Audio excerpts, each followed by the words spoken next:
বরের জন্মদিন উপলক্ষে গতকাল সন্ধেবেলায় আমি একটা কেক বানিয়েছি।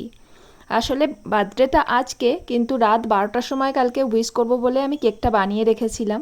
রাত 12টার সময় উইশ করব বলে প্রায় পৌনে 12টা অবধি আমরা লুডো খেলে আমার বরকে জাগিয়ে রেখেছিলাম। আসলে ও বুঝতে পারেনি আমরা সারপ্রাইজ দেবো, এমনি যেরকম লুডো খেলা হয় সেরকমই খেলা হচ্ছিল।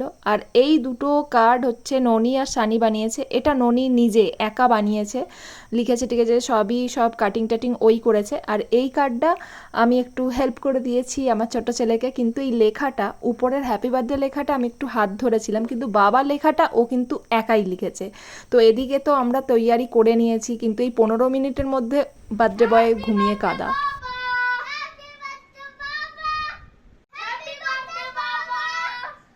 তো 12টা বাজার সাথে সাথেই ছেলেরা একেবারে বাবাকে ঘুম থেকে জাগিয়ে দিল হ্যাপি বার্থডে বলে। আর আমিও কেক আর কার্ডগুলো পেশ করলাম ওর সামনে। কার্ডগুলো আমরা লুকিয়ে লুকিয়েই বানিয়ে রেখেছিলাম দুপুরবেলা। এটা পুরোপুরি সারপ্রাইজ সেলিব্রেশন ছিল।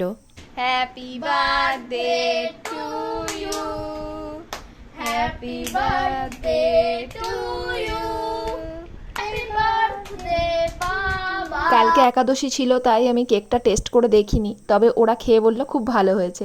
তো এই ছিল রাত 12টা সেলিব্রেশন। এবার দেখি আজকে সকাল থেকে আর কি কি করা যায় এই বার্থডে বয়ের জন্য।